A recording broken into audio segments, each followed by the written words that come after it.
2 घंटे बाद मीनू अपना रसोई का काम निपटा कर फटाफट कमरे में गई तो देखा कि नन्ही सी परी रो रो कर थक हार कर खुद ही सो गई थी।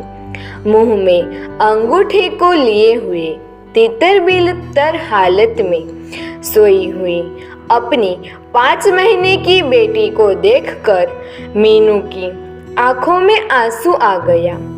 उसकी आंखों का फैला हुआ काजल बता रहा था कि कितनी रोई होगी, लेकिन घर में आखिर सुनने वाला कौन था?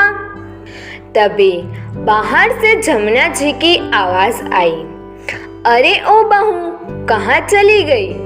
जरा जल्दी से चाय तो बना कर लेकर आ, अभी तो खाना खाया है, अब फिर से जाए।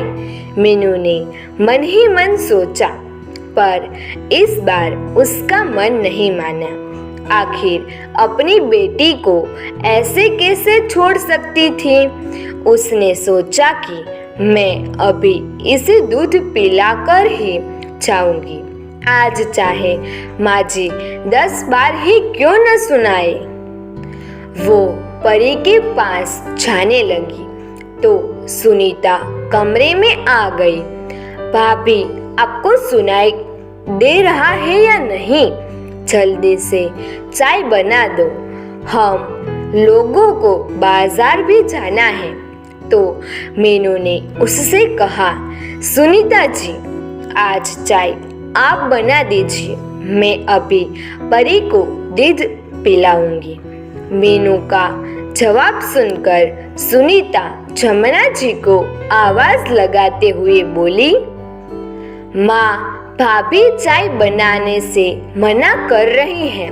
सुनकर जमुना जी गुस्से में कमरे में आ गई और बोली, क्यों रे, तेरी इतनी हिम्मत कि तू काम करने से मना करे? तुझे इस घर में मुफ्त की रोटी तोड़ने के लिए लाया है क्या? जाकर चुपचाप चाय बना। लेकिन मीनू वहां से हटी तक नहीं और जाकर परी के पास बैठ गई। जमुना जी फिर बोली, हाय राम, देखो तो इसकी हिम्मत, मेरी बात को अनसुना कर रही है।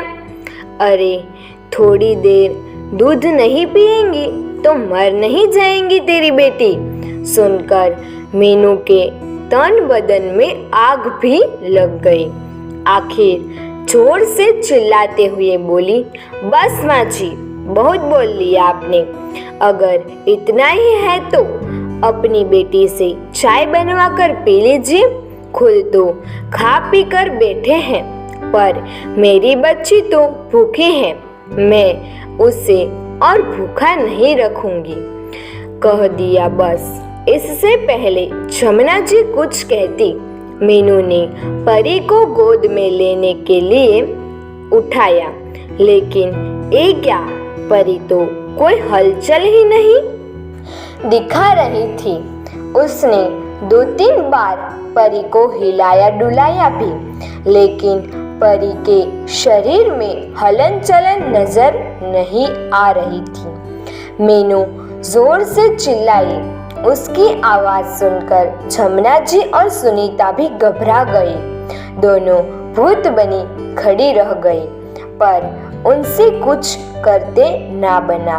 मीनू अपनी बच्ची को गोद में उठाई बदहवासी घर के बाहर की तरफ दौड़ी और पड़ोसन की मदद से परी को लेकर हॉस्पिटल पहुंची।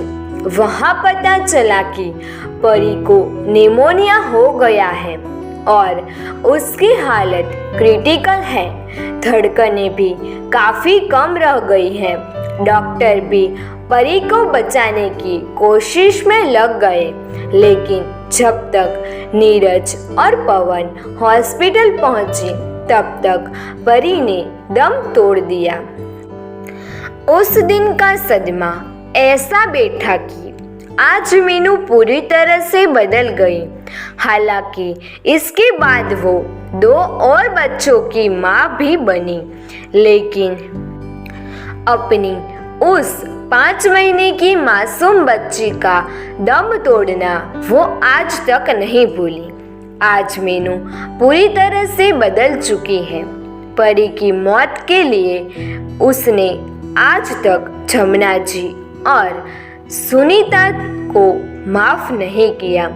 उस हादसे के बाद जमुना जी पवन के साथ ही रहने लगी थी, लेकिन उनकी आदतों के चलते उसकी पत्नी ने उनकी सेवा करने से साफ मना कर दिया।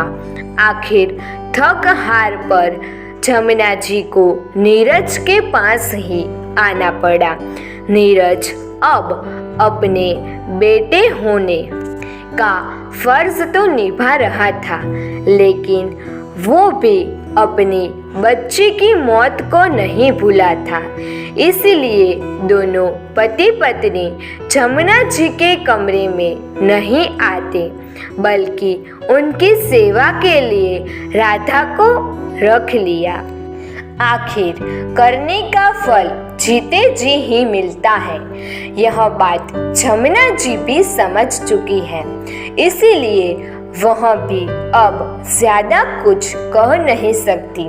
ऐसी और कहानियाँ सुनने के लिए हमारी चैनल को लाइक, शेयर और सब्सक्राइब करना ना भूलें। हम आगे की कहानी में मिलते हैं।